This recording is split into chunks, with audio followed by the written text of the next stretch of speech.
Hi, everybody. This is Bridging Frequencies podcast, and this is part two with Dr. Shelley Rachal, OD, FOVDR, neuro-optometrist, and what's the other piece of it? Fellow of Optometric and Vision Development. Super smart, has done loads of training, and is super passionate about helping her patients in a holistic addressing the entire brain, body, and nervous system kind of way through what she does. And we're just going to talk about lenses, three things: lenses and prisms, tints, like TINTS, and vision therapy, which are sort of like major staples of how Shelley practices at Niwot Eye Care and Vision Therapy in Niwot, Colorado. So welcome, Shelley. Thanks for sharing even more with us today. Thanks, Jesse. Thanks for having me on for part two. Yay! Do you want to start with lenses and prisms and just give us an overview of how you do that in the clinic? Of course. So, in general, our treatment plan for patients entails either lenses, prisms, tints, and or vision therapy. How we prescribe glasses and prescriptions is much different than like a traditional kind of eye doctor practice. So instead of just prescribing like what gets you to 2020, we more so take into consideration how that lens or prism or tint impacts not only the eye posture, but also the body posture and even emotions of the patient too. Um, I guess I should start by saying like what a lens is. So basically what a lens does is there's different types of lenses depending on what kind of prescription you need. There's myopia, nearsightedness, which essentially is where you can see well up close but not far away.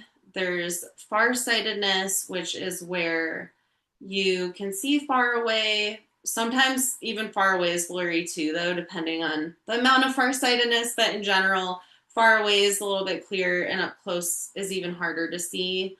And then there is astigmatism, which is basically just the front part of the eye, the cornea, instead of it being perfectly spherical and round like a basketball, where it's kind of the same curvature throughout, it's more like a football shape. Hmm. So there's a steeper part and a flatter part to the front surface of the eye. It's not good or bad to have astigmatism, it's just like a different shape to the eye. Hmm.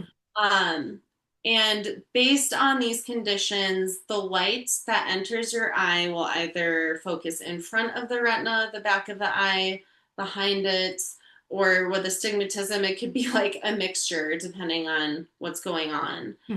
Um, so essentially, lenses basically help to redirect light back on the retina so that it can be a clear image to be sent to the brain and so on and so forth. Um, but as I said in part one, there's also these posturing centers that also pick up on that light. And basically, different types of lenses can have different impacts, and same with prism. Um, so essentially, what's called plus lenses help to, well, first they help with like farsightedness in general, but these lenses help to really relax the body, the visual system. They open up your peripheral awareness. Um, there's also something called yoked prisms, which I guess I probably need to even talk about what a prism is. I'm getting ahead of myself. Yeah, that was my next question. Wait, hold on. What's a prism? Like, what's the difference between a prism and a regular lens? Totally. So a prism redirects light, but it is a little bit different because it has a thicker part to it, which is called the base, and then it's almost like a little wedge-shaped optical device. So the thicker part is the base, and then there's like a skinnier part, which is the apex. And essentially, light basically enters the prism, and it's directed towards the base, but essentially you see the image shift in the direction of wherever that apex or the thinner side is. Hmm. So if I was holding up a prism and let's say it was like the base was towards my left, I would see an image move a little bit to my right. Um, but essentially, what prisms do is they redirect light and they can expand space, especially yoked prisms, where it's the same prism direction in each eye. So if it was like base left on this eye, it would also be like the base facing the left towards this eye, so that I would see everything kind of shift slightly right. Fascinating. Yeah, and for base down, I love base down. That's one of my favorites, but they're all important. The base down and plus lenses help to really relax the patient, and it can even slow heart rate down. Wow. Yeah, but I've had people put on those types of lenses or prisms, and they are really anxious. They put them on, and they're like, oh. And I literally can like see their body just like melt in the chair, and they're like, oh, this feels a lot better. I feel more grounded. I don't feel as off balance or like unaware of where I am in my environment. Um, so prisms are pretty magical, lenses are pretty magical. It's much more than just like, can we get you to see clearly? Of course, that's also a goal, but That's a um, given. That's the baseline, right? yes, but there's also a lot of other factors that we look into when prescribing lenses and prisms. And sometimes clearer vision actually can make someone more uncomfortable. So it's kind of finding a balance of clarity and comfort for these patients. That's interesting. So by Yeah, clearer vision, you mean like if you get them to 2020, that is that what you mean by clear vision? And then it makes them uncomfortable? totally. There's some people that really don't respond well. It's like they feel like it's like the world is too HD almost. Interesting. Hmm. Fascinating. And that, I mean, I can imagine why that makes sense. I bet you are like, this is because this is all the things happening in the brain. That's fascinating.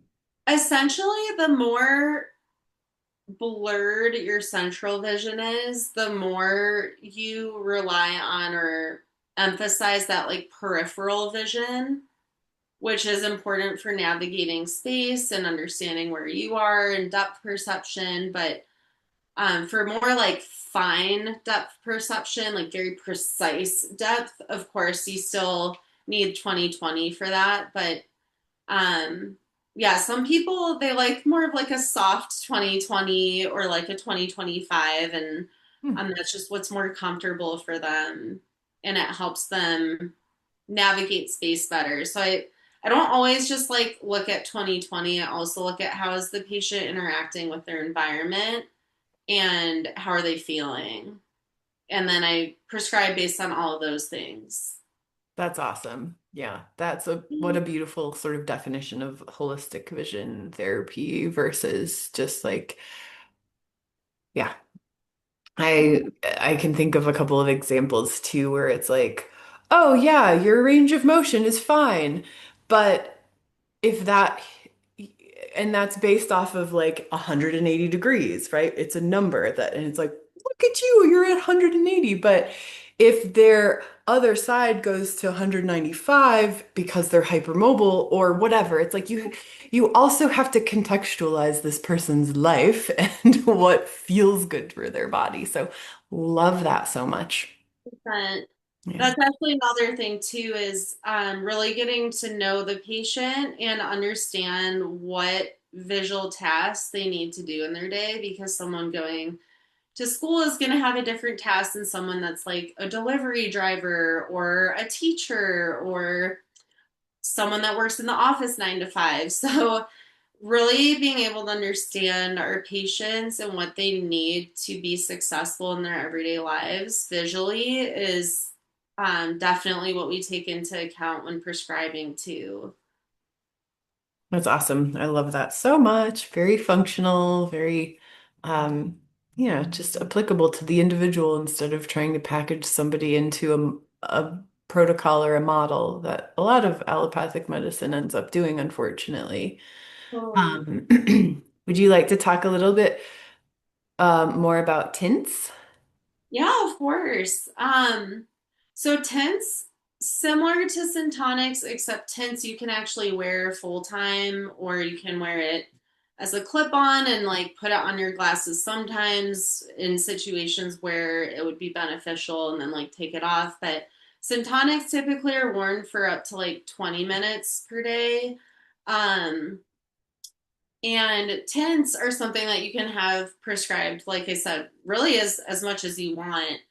Um, there's a lot of different tints out there, but the ones that we typically use at the practice are one's called FL41, which is kind of like a rose colored tint, and that can really help people with that fluorescent lighting, light sensitivity, or a lot of like the more dizzy kind of patients.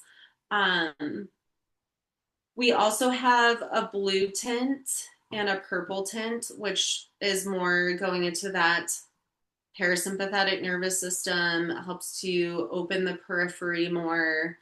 And those tints tend to help with people who have a lot of like headaches. Um, we also have a yellow tint, which can be helpful for glare and like light sensitivity, like more glare Hmm. at nighttime too. But also sometimes people just like it as like almost like a blue blocker to like soften the effect of the blue light from the computer screen.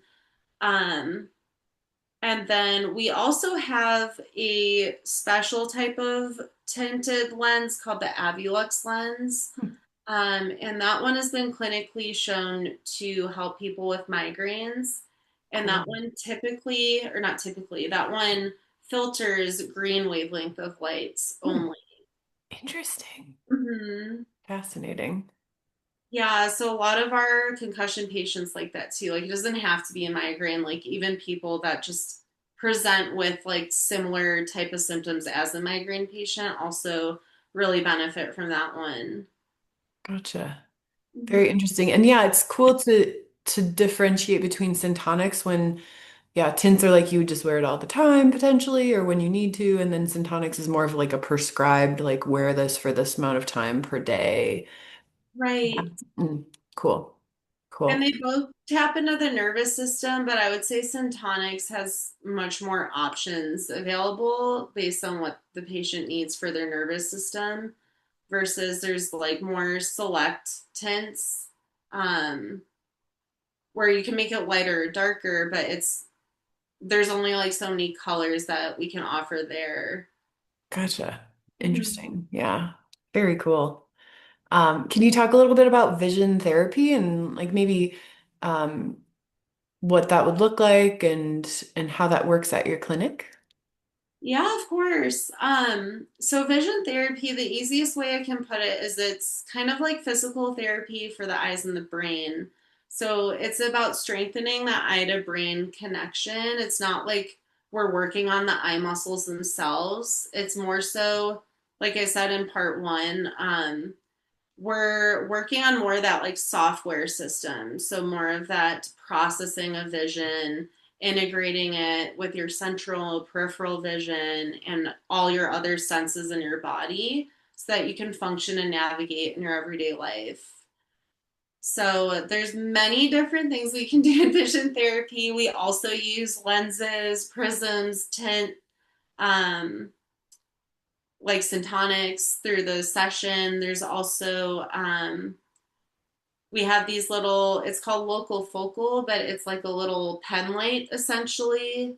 It's like syntonics, but it's not. It's more localized to like around the eye and around those like acupressure points around the eye.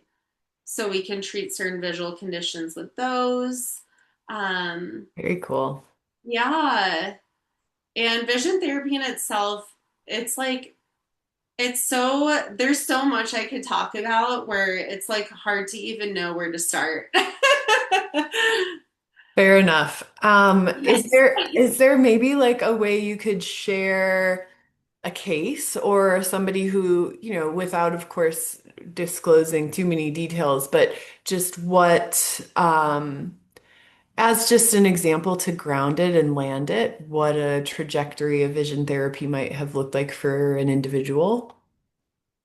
Totally. It really depends on the patient and what they need most, which is why I love vision therapy so much because it's not like here is a recipe of what you need to do with each patient and this is what it's going to be for every single patient with this visual diagnosis.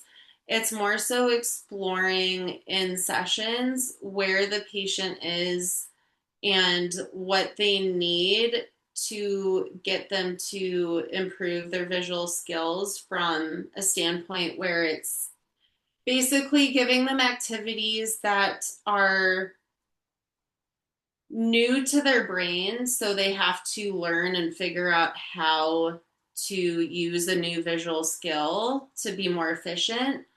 But at the same time, you don't want to give any activity that's like way too hard or way too easy because that's not where learning happens. If it's too hard, people are like, I'm done, I don't care.